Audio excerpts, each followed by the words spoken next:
At this juncture, we will throw it over to Lagos, where Chamberlain is standing by. Chamberlain?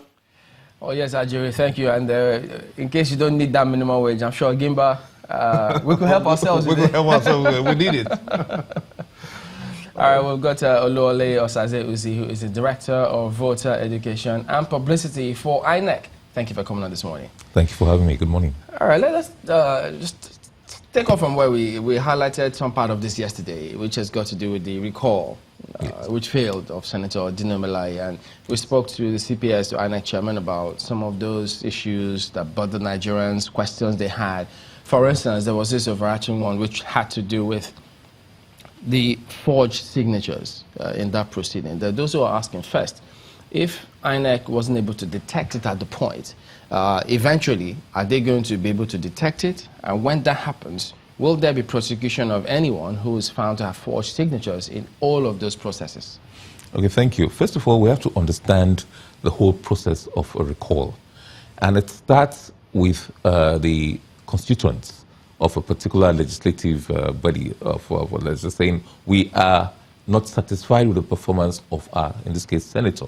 And then they come together, they gather signatures of people of like minds. INEC is not involved yet.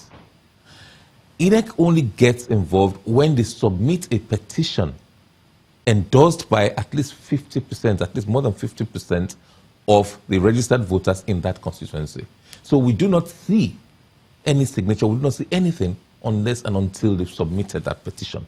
So when they submit the petition, there are a couple of things we do. In fact, in this particular Kogi West, we have done two other things. First of all, we look at it and say, look, how many registered voters are there in this senatorial district or in this constituency? Now, if we see that the number of people who are alleged to have endorsed that petition is not up to 50%, that's where it ends up. It doesn't go further. In Kogi West, looking at it, they had over 180,000 in a constituency of about 350,000, senatorial district of about 350,000. So we said, okay, fine, you've crossed the first hurdle. Now you must go to the second hurdle.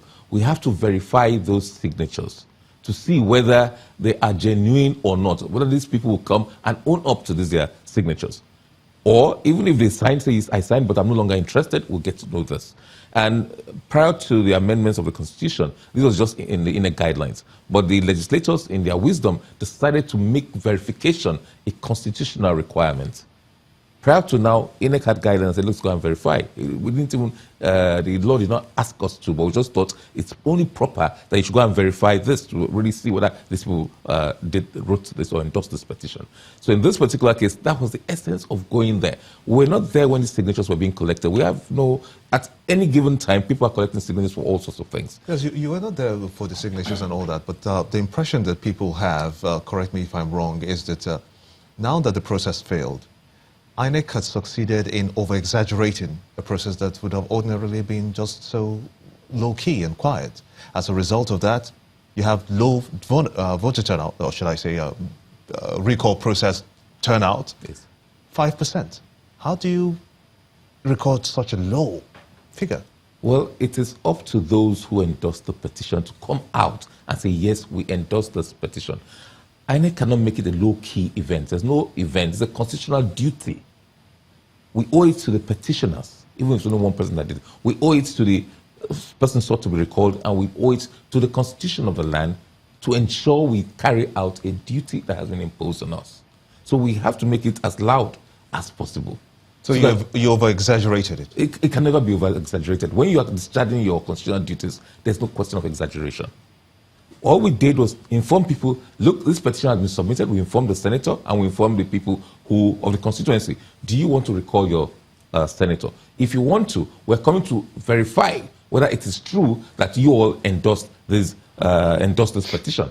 So we encourage them to come out and say, if, like, for example, the allegations that dead people are fortunate, if they are dead, they will not come out to verify their signatures, will they?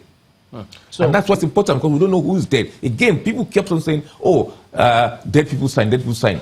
We displayed that register several times. We're not informed one single time if people come out to say, oh, this person is dead. And that's why we put up claims and objections to clean up the register. So at every time, before any major exercise, after the registration process, we display these things. But this register was gotten from INEC, wasn't it? Yes, correct. So Before every election, we publish the register. It's available to everybody who's interested. We give it to political parties. How do you authenticate that register? Before any election, we authenticate it and give it to political parties and anybody who requests No, for no, it. how? The process of how you do the authentication. First of all, we certify the register as the genuine register and give it to people, anybody who requests for it. Especially because, political parties. for those who then say, what is INEC going to do about the fake signatures? Yes, you see, again, you don't come to the media and say, my signature was forged. There is a process. You report it. We're not an investigative body, mind you. So we are at the end of the process. There are things that you do. If you allege that you had a check and your signature was forged, you go to the bank and report it. And then they'll probably ask you, or they will refer to the police or other investigative authorities. When they investigate and are satisfied, because it's also possible that somebody endorsed something and came out later and say, I didn't endorse it. We see that every day. So we don't really have no means of verifying that. It is the investigative authorities, the security agencies. If they're satisfied that a prima facie case has been made out, then they'll forward the case files to INEC for prosecution. But they might decide to charge them with forgery, which is an offense under the Penal Code or the Criminal Code. INEC has nothing to do with that. So, it's the police or the security agencies who have the legal right to charge those people for normal forgery. Does INEC put up a caveat saying if you feel your signature or your name was wrongly put up here, call this number or report to the security agencies? Well, maybe I'm doing so now, but you see, No, once a not crime, now. I mean, for that period. no, once a crime is committed, it's committed against the state, and it's the state that will have to investigate. And if it's a crime under the Electoral Act, we only prosecute crimes under the Electoral Act. Yeah, I know, but I'm saying because it's important for INEC, they are the umpire. It's important that they are seen as such in all that they do. Yes. So if at that point INEC can put up that caveat saying, well, look, in the interest of us safeguarding our institution and what we're doing here, if you feel your name came up here, all those messages circulating on social media about fake signature or fake names, you have a duty to report to people. INEC is not doing that. Well, I don't know whether it's responsibility some to people do may that not or know. not. They don't know. May not Ignorance of know. the law and processes is it INEC's responsibility to now do that? You see, they have a case. Would They it may be have, wrong if INEC notifies people Probably and says, not. look, this is what we think you should do? but don't forget, these people have not even come to INEC to make a complaint to INEC. You're asking INEC to react to things they're seeing on social media. Because they don't know that they should be coming to you. Yeah, but it's the responsibility of the security agencies. If you think they should take action on it, when they've seen these things on social media, I'm not so sure I agree that they should see things on social media and just investigate. If really there is a complaint, a formal complaint laid, then probably it should be investigated. Because And- people take it the other way around. That, instead of coming to that point that you just talked about, but they would like to see a synergy between INEC and the security agencies. Yeah. That exists to such a point where the grievances and the complaints that people have can be addressed from both fronts. Yes, certainly. If, for example, at the people go to our local government office now in, let's say, Kogi West and say, look, my signature was forged, I'd like to lay a complaint. Our officers have the duty to say, okay, this is not where you lay the complaint. Probably go to the police or go to other security agencies. And yes, there is a synergy. Because if an investigation is carried out, then they must come to INEC to get that document which is alleged to be forged, which is the endorsed signature, and we'll oblige them. Will oblige the security agencies in giving them that document to aid their investigations. I'm just wondering how much was spent for this exercise. By whom? By INEC? I really don't have the total figure involved. Because we saw it in the papers, so they were branding 5 billion.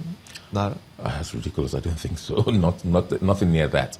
Because it is expensive in the sense that every activity we undertake costs money. Because But there was a budget for this process. yes, there was How much budget was for it. budgeted?